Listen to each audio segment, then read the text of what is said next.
तो चलिए आज बात करते हैं इंटरनेट की एक सबसे डरावनी और रहस्यमयी कहानी की। एक ऐसा वीडियो जिसने सालों तक लोगों की नींदें उड़ा दी और ना जाने कितनी ही कॉन्स्पिरेसी थ्योरीज को जन्म दिया। इसका नाम है ब्लैंक रूम सूप। आइए इस रहस्य की तह तक चलते हैं। सालों तक इंटरनेट पर बस यही एक सवाल गूंजता रहा, क्या ये वीडियो सच में किसी इंसान पर हो रहे अत्याचार का सबूत था, या फिर ये सब कुछ एक बहुत बड़ी सोची समझी साजिश थी। इसी एक सवाल ने ऑनलाइन कम्युनिटीज को सालों तक अपने में उलझाए रखा। देखिए, इस पूरी कहानी को समझने के लिए हमें पहले उस खौफ को समझना होगा जो इस वीडियो ने पैदा किया था। ये सिर्फ एक वीडियो नहीं था, ये एक ऑनलाइन दुस्वप्न बन चुका था जिसने इतनी डरावनी कहानियों को जन्म दिया कि यकीन करना मुश्किल हो जाए। तो ये सब शुरू कैसे हुआ? कहानी शुरू होती है 2005 में, जब YouTube नया नया ही था। तब फ्रीकी सूप गाय नाम से एक वीडियो अपलोड हुआ।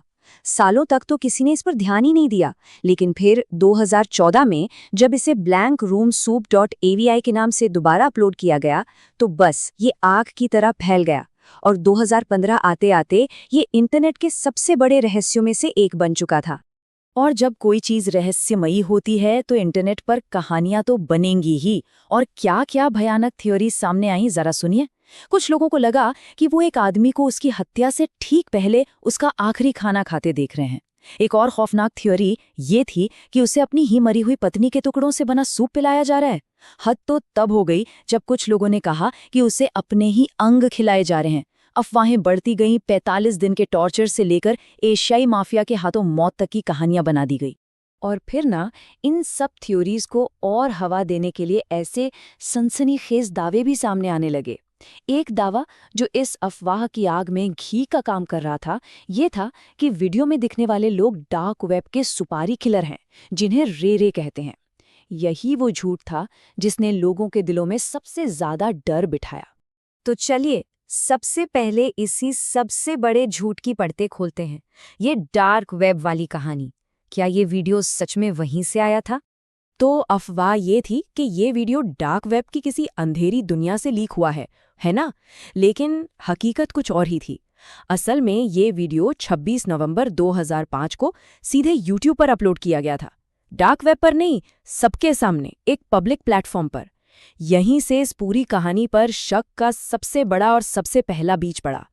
अच्छा, तो अगर ये डार्क वेब का मामला नहीं था, तो वो डरावने कॉस्ट्यूम वाले लोग कौन थे? उनका नाम है रे और उन्हें बनाया था रेमंड पर्सी नाम के एक आर्टिस्ट ने। और मजे की बात तो ये है कि पर्सी कोई गुमनाम शख्स नहीं है, वो एक जाने माने एनिमेटर हैं जिन्होंने डिज्नी के लिए भी काम किया है। लेकिन रुकिए, कहानी यहाँ और भी अजीब हो जाती है। जब पर्सी से इन वीडियोस के बारे में पूछा गया तो उसने कहानी को और उलझा दिया। उसने कहा कि उसके 2 रे कॉस्ट्यूम चोरी हो गए थे और बाद में उसे किसी अनजान ईमेल में ये डरावने वीडियो मिले। इस कहानी ने तो जो लोग इसकी जांच कर रहे थे उनके लिए भी मामला और गहरा कर दिया। पर्सी की कहानी ने भले ही मामले को और उलझा दिया हो, पर असली जांच तो यहीं से शुरू होती है। चलिए अब उन कड़ियों को जोड़ते हैं जिनसे इस केस में शामिल हर एक इंसान की असली पहचान सामने आ जाएगी। तो अब सबसे बड़ा सवाल कि अगर ये कोई टॉर्चर नहीं था, तो वीडियो में वो सूप खाने वाला आदमी और वो अजीब से कॉस्ट्यूम पहने लोग आखिर थे कौन? और इसका जवाब कमाल का है। जवाब छिपा था एक म्यूजिक वीडियो में। जब 2005 वाले इस ब्लैंक रूम सूप वीडियो को 2006 के एक म्यूजिक वीडियो पुश बटन से मिलाया गया, तो सारी गुत्थियां सुलझ गईं। पता चला कि जो आदमी सूप खा रहा था वो स्टोलन बेबीज नाम के एक बैंड का ड्रमर योशी हीरो था, और वो रे वाले किरदार, वो भी उसी म्यूजिक वीडियो में नाच रहे थे। और इन किरदारों को बनाया किसने था? रेमंड पर्सी ने। सारी कड़ियां एक दूसरे से जुड़ गई थीं। तो मतलब साफ था, जिस इंसान को बेचारा विक्टिम समझा जा रहा था और जो डरावने लोग उसे टॉर्चर कर रहे थे, वो सब एक ही परफॉर्मेंस ग्रुप का हिस्सा थे। वो एक दूसरे के लिए अजनबी नहीं थे, बल्कि एक दूसरे को अच्छी तरह से जानते थे। ठीक है, तो ये तो पता चल गया कि वीडियो में कौन था, पर अगला सवाल है क्यों? आखिर कोई ऐसा वीडियो बनाएगा ही क्यों? इसके पीछे का मकसद क्या था? और इसका जवाब है एक बहुत ही शातिर वायरल मार्केटिंग स्टंट। सोचिए प्लान कितना सिंपल था। स्टेप 1, एक अजीब सा बिना सिर पैर का वीडियो डालो। स्टेप 2, इंटरनेट को उसके बारे में खुद कहानियां बनाने दो। स्टेप 3, कुछ महीनों बाद उन्हीं किरदारों के साथ अपना एक म्यूजिक वीडियो रिलीज कर दो। और नतीजा, बैंड स्टोलन बेबीज को बिना एक पैसा खर्च किए दुनिया भर में मुफ्त की पब्लिसिटी मिल गई।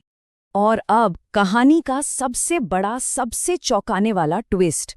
वीडियो में जो सिसकियों जैसी आवाजें थी, जिसे सुनकर लोगों को लग रहा था कि वो दर्द से रो रहा है, असल में वो शायद हंसी की आवाज थी।